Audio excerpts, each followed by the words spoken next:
Jodi here. Today I'm going to show you how to make my favorite homemade pie crust.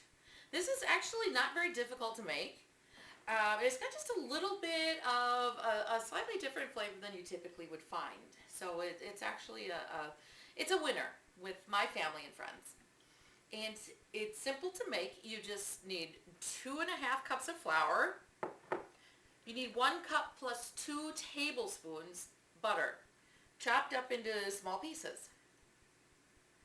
You need a 1/4 teaspoon of salt, a 1/2 cup of water, and 1 tablespoon cider vinegar. Now, in order to make this, you can put it in a food processor. In fact, that would be easier to do. I'm not going to pretend. It'd be much easier to do in a food processor, but many people don't have a food processor, so today we're going to do it by hand. And to do that, just take your 2.5 cups of flour, put it right into a bowl, add your cup plus the 2 tablespoons of butter. Now, doing it by hand, I actually chop these up into small pieces, much smaller than you would if you were putting it in a food processor. And that just makes it go a little smoother, and I do let it sit out a little bit just to soften it a bit. It makes it a little easier to work with. Add that right in. And to that, add your 1/4 teaspoon of salt. Sprinkle that right over the top. You can start by trying to mix that in with a spoon.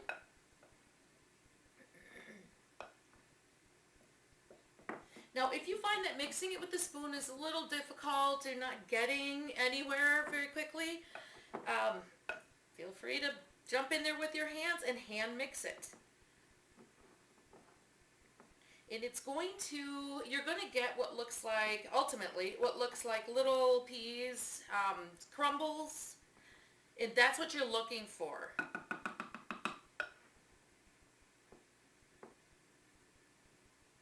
But doing it by hand, it does take a little bit longer, a little more time. But just take your time, make sure you get that all mixed in really well into that crumbly texture.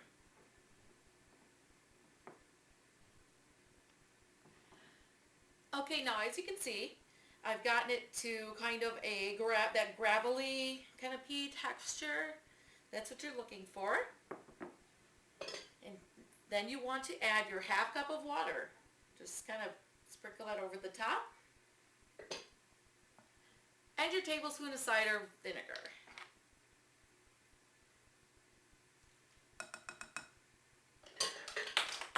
Oops. A little noisy again. And just get that all mixed in.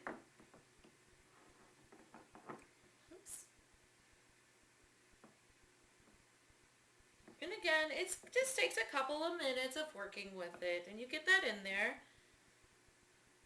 Get that all incorporated, and it's still going to be crumbly. It's not going to smooth out like a filling or anything. It's going to be crumbly. It's going to be kind of just like a dry dough almost.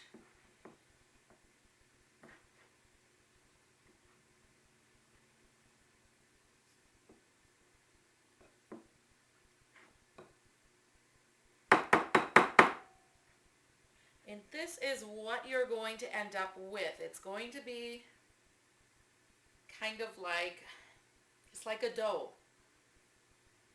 And what you're going to want to do with that next is, you're going to want to kind of make this into a little ball, divide it in half. You're going to want to wrap it in saran wrap, and you're going to want to chill it in the refrigerator for roughly 45 minutes. And I have here some saran wrap ready.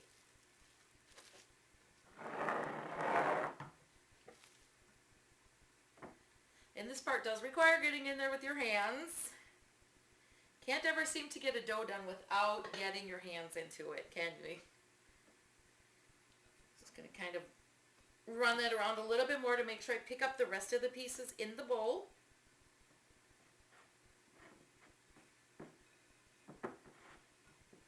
Then I'm going to simply divide it in half. Put it on the saran wrap. Wrap that up.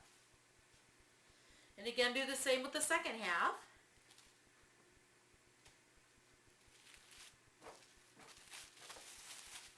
Okay, now let's pop this into the refrigerator and I will be back roughly 45 minutes and we'll check it out and we will go on from there and make our pie crust.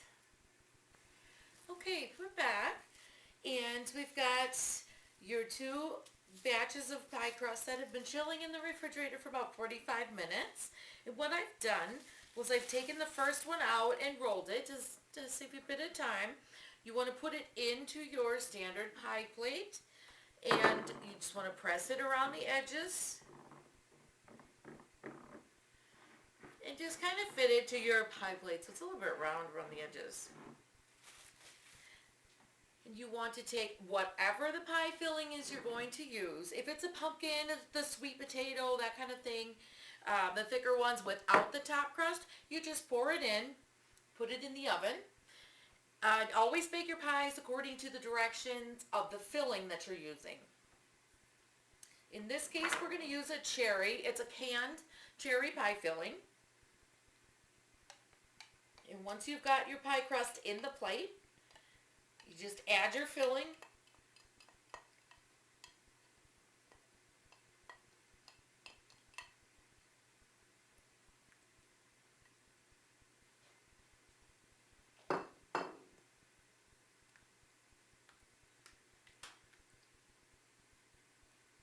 Okay.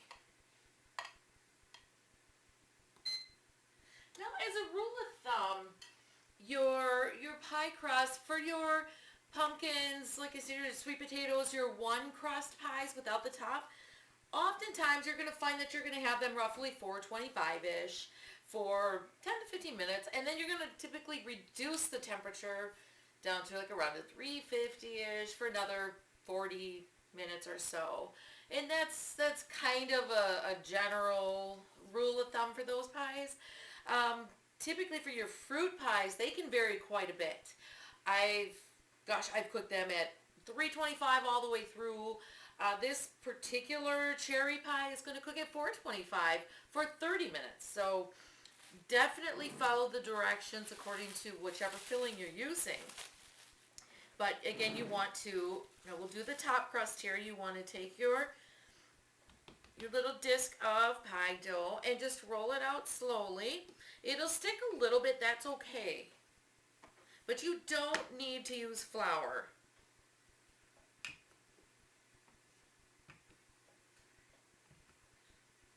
And in this case here, it's looking a little bit squarish. That's okay, that's normal. It's, unless you've got a professional making your pies, it's not always easy to make them round. So just kind of shape them as you go along. Roll out your pie crust, just like you would.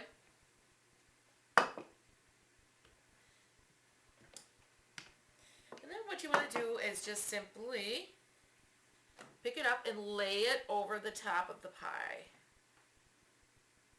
And you're going to want to squish those edges together. Treat it just like you would your commercial pie crust. Squish your edges together. The nice thing about this pie crust is it's quite malleable. You can work with it quite well.